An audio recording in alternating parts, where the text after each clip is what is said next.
데일 효과. 팬들은 지금 어떤 마음인가요? 기아 타이거즈 팬이라면 지난 겨울 이 질문 앞에서 한 번쯤 멈춰 섰을 겁니다. 박찬호 자리, 누가 메우나요? FA로 두산에 떠난 박찬호는 단순한 유격수가 아니었습니다. 기아 내야의 중심이었고 팬들에게는 얼굴 같은 선수였습니다. 그 빈자리를 아시아 쿼터 제도로 메우겠다는 구단의 결정이 알려졌을 때 솔직히 걱정하는 팬들이 적지 않았습니다. 그리고 지금 제리드 데일이라는 이름이 기아 팬 커뮤니티에서 완전히 다른 뉘앙스로 불리고 있습니다. 오늘은 이 변화를 둘러싼 팬들의 다양한 반응과 앞으로 데일이 어떤 방향으로 흘러갈 수 있을지를 함께 살펴보려 합니다. 첫 번째 시선, 이 선수 진짜였네요. 팬 커뮤니티에서 가장 먼저 터진 반응은 단순했습니다. 놀라움이었습니다. 12경기 연속 안타, 타율 0.348, OPS 0.839, 그것도 리그를 대표하는 유격수들과 비교해도 밀리지 않는 수치. 시즌 초반 9번 타자로 시작해 5경기 연속 리드오프로 자리를 옮겼다는 것까지. 처음에 아시아 쿼터로 야수를 뽑는다고 했을 때 진짜 걱정했는데 이건 완전히 다른 이야기네요. 호주 출신 유격수가 KBO에서 이렇게 적응할 수 있다는 게 신기해요. 리그 자체를 잘 파악한 것 같아요. 한화 원정 3연전에서 5안타가 나왔잖아요. 중심 타자도 아닌 리드오프가요. 이게 말이 되는 건가요? 특히 이범호 감독의 발언이 팬들 사이에서 많이 공유됐습니다. 우리 팀 국내 선수 중에서 저런 선수가 나와야 한다는 말은 성적 칭찬을 넘어서 선수의 태도 자체를 인정한 것이기 때문입니다. 팬들은 이 발언에서 감독의 신뢰가 얼마나 깊은지를 읽어냈습니다. 두 번째 시선, 좋기는 한데 아직 지켜봐야 해요. 물론 모든 반응이 환호로 가득 찬 건 아닙니다. 시즌을 오래 지켜본 팬들 사이에서는 좀 더 조심스러운 목소리도 있습니다.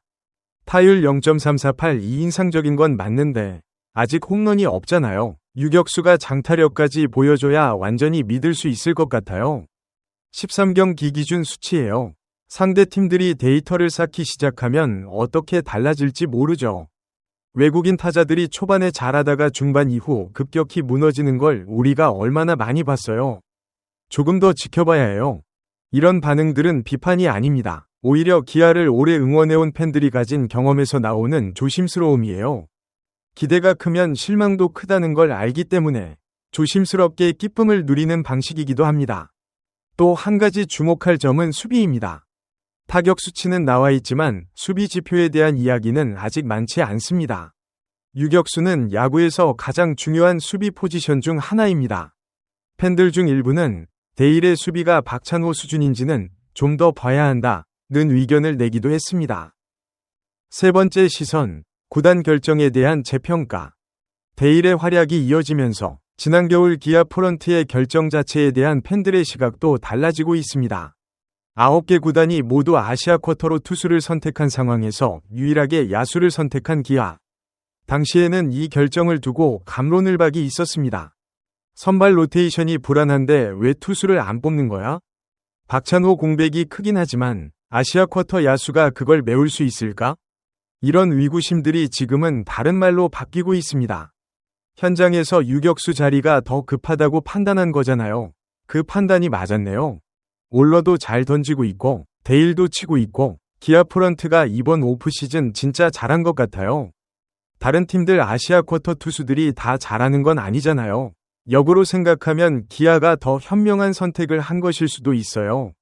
물론 이 평가도 아직 시즌 초반의 결과를 기반으로 한 것입니다. 하지만 팬들이 구단의 판단을 신뢰하기 시작했다는 자체가 의미 있는 변화입니다. 네 번째 시선, 박찬호와의 비교. 어떻게 봐야 할까요? 팬들 사이에서 자연스럽게 나오는 비교가 있습니다. 바로 박찬호입니다. 현재 두산에서 뛰고 있는 박찬호의 성적과 데일의 성적을 직접 비교하는 게시글들이 커뮤니티에 올라오기 시작했습니다. 여기서도 반응이 갈립니다. 데일이 지금 잘하는 건 맞는데 박찬호의 수비 범위나 리더십 같은 건 숫자로 안 나오잖아요. 단순 비교는 좀 어려운 것 같아요. 반대로 말하면 박찬호 없어도 이 정도 생산력이 나온다는 것 자체가 대단한 일이잖아요. 박찬호도 기아 팬들한테는 특별한 선수니까 비교 자체가 좀 조심스럽긴 해요. 이 비교가 단순한 숫자 게임이 아니라는 걸 팬들은 알고 있습니다.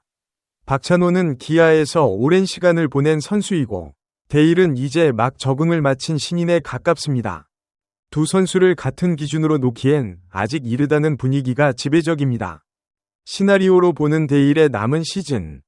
시나리오 A. 이 흐름이 시즌 내내 유지된다면 가장 팬들이 바라는 그림입니다. 리드오프 자리를 완전히 꿰찬 데일이 타율 3할 이상을 유지하고 장타력까지 가세한다면 기아 타선은 상위 타선부터 하위 타선까지 끊기는 구간이 없는 완성형 라인업이 될 수 있습니다. 아시아 쿼터 야수 선택이 리그 전체에서 가장 성공적인 사례로 기록될 것입니다. 시나리오 B. 중반 이후 상대 분석에 흔들린다면 외국인 타자들이 자주 겪는 패턴입니다. 초반에는 상대 투수들의 데이터가 없어 유리하게 시작하지만 시즌이 중반을 넘어서면 약점이 파악되고 집중 공략을 받기 시작합니다.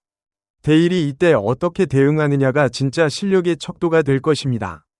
방망이를 짧게 잡고 컨택을 중심으로 하는 스타일이 이 상황에서 장점이 될 수도 단점이 될 수도 있습니다. 시나리오 C. 수비에서 문제가 생긴다면 타격은 지금처럼 유지되더라도 수비에서 실책이 반복된다면 감독의 신뢰가 흔들릴 수 있습니다. 유격수는 수비 비중이 큰 포지션이기 때문에 타격 생산성만으로 자리를 유지하기 어려울 수 있습니다. 시나리오 D. 데일이 KBO 대표 유격수로 성장한다면 이건 조금 더 먼 이야기지만 팬들이 조심스럽게 꿈꾸는 시나리오입니다. 김주원, 오지환, 박성환과 함께 데일이 KBO 유격수 계보에 이름을 올리는 것. 아시아 쿼터라는 제도가 이런 방식으로 활용될 수 있다는 것을 보여준 첫 사례가 될 수 있습니다. 마무리하며 감사한 선수. 이범호 감독이 데일에게 붙인 이 표현이 지금 기아 팬들의 마음을 가장 잘 대변하는 것 같습니다.